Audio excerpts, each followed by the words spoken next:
All right, so I'm going to interview my grandmother. This is Deborah Kanansky, and she is 85 years old. Okay, ready? All right, so what matters to you at the end of your life? That I had a good life with my family, my grandchildren, and that I have done good in this world and left a history of kindness. And what life is about is to love one another.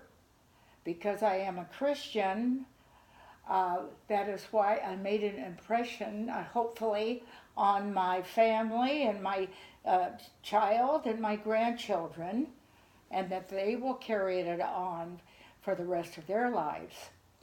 So you are a Christian. So does that, you think, affect your end of your life? Like, does that affect your comfortability with death? Yes, I do. I do, because I am a believer in the afterlife, and hopefully I will see all my friends that I loved and my family, and perhaps even animals. All right, Grandma. All right. So another question I have is, how do you feel about talking about advanced medical directives or end-of-life care and even death? So I know you're comfortable with talking about death, but say you're in the hospital and you're very sick, how do you feel about talking about you being sick towards the end of your life? Not exactly death, Yes. but just being ill. I, of course, don't want to be ill and have the pain, but I would have to take it as I see it, and I don't think I want any machine to keep me alive if it is, you know, yes. Terminally ill. So Yes. if you had, let's say you had cancer, and would you want to hear what the doctors suggest, or do you not even want treatment at this point? No, I think I'm young enough. I feel pretty good for my age, and exercise and try to eat, the best way. So you would want all types of treatment, Oh, no matter I how? would want, yes, but if I knew that nothing worked, I'm always hopeful there might be something new coming up. And if my spirit still feels good, no, I would continue to have treatment. If the treatment was uncomfortable, would you still? I don't know. You don't know? I don't know if it will be too uncomfortable for me, too painful. Yeah. What I might do. Yeah.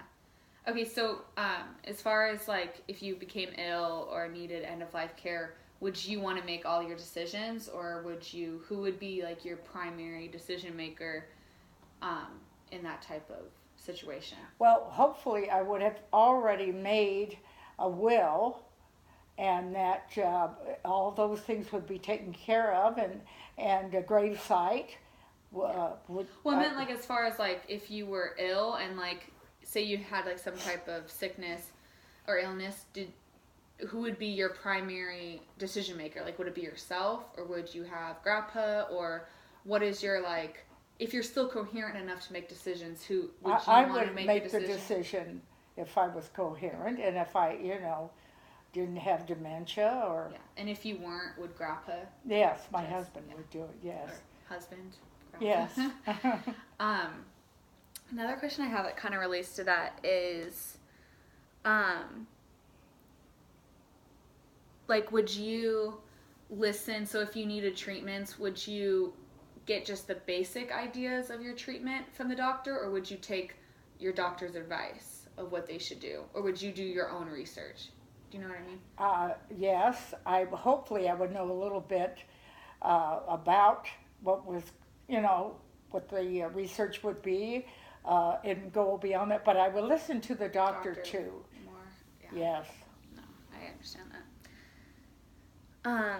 So if you did become terminally ill, would you want to be at the hospital getting treatment, or would you want to be at home? I would probably want to be at home. At home, if you Yes. like, that's where you would want to end. Yes. Be at home. Yes. You're not going to be terminally ill, though. Weird. Well, and who knows? So I would say if I knew that the ladies that come to visit you, you know, the hospice people, then I would probably have to accept that. But I would want to be home. Yeah, no, definitely. At that time. Let's see what else I got for you. What is your biggest concern for when you go? Like your biggest, like what, like not fear of when you die, but like what's your biggest concern for when you pass? That my family would be taken care of, that they would, that I would have left some, you know, something that I would have been in my life that they would cherish and want to be that way also. Besides,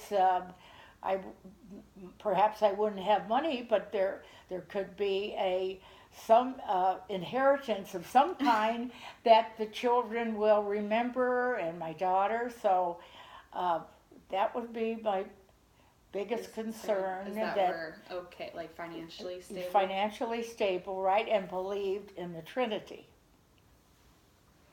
We do. I already asked that. Because they wouldn't see me if they don't. Oh, I'll see you, Grandma. Okay. Hopefully, I hope so. Me too. Are there any important milestones you like to be there for, like in the future? Well, I'd like to see the Olympics, but I don't know the next like Olympics. Here? Yeah, or in yeah. LA, or not in LA. I think that's like 8 years away. You can make that. I hope so, but you never know. I know. But you'd like to see the Olympics? You would go to the Olympics? I wouldn't go, but I would you watching them on TV? Yeah. Oh my God. Well, you know, my heritage is that they were long livers. You know, they lived long. My father was 96, and he could have lived longer. Your great-great-grandpa. So you think that, you know how you just said like grandpa wouldn't, or great-grandpa wouldn't, like he would have lived longer if he really wanted to? Do you think you would just keep living no matter what? Like, you know what I mean? Like if you well, he wanted to. I think he missed my mother. And he wasn't a person that would go to the doctor. So he felt when he did become ill that he didn't like it.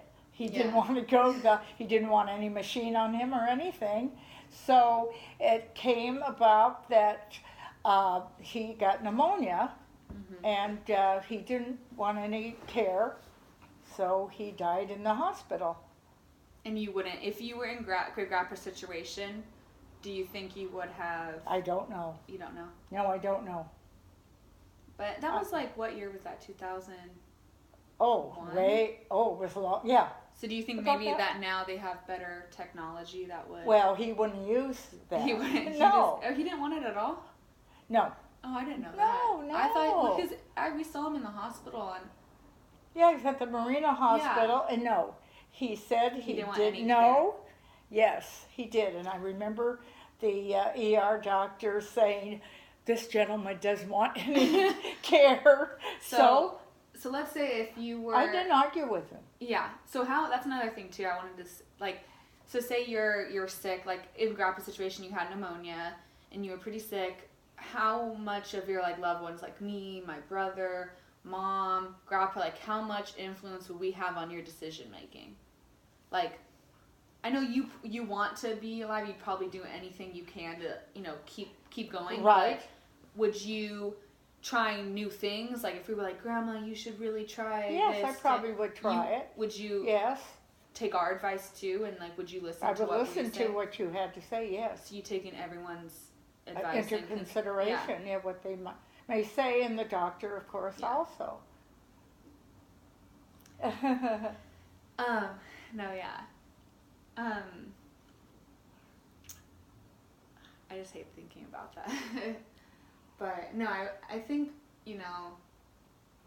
so okay, so let's say another kind of concern is like so let's just say you went into a coma, you wouldn't want any machines keeping you alive. No. So you would just, and that would be up to Grandpa's decision, or would you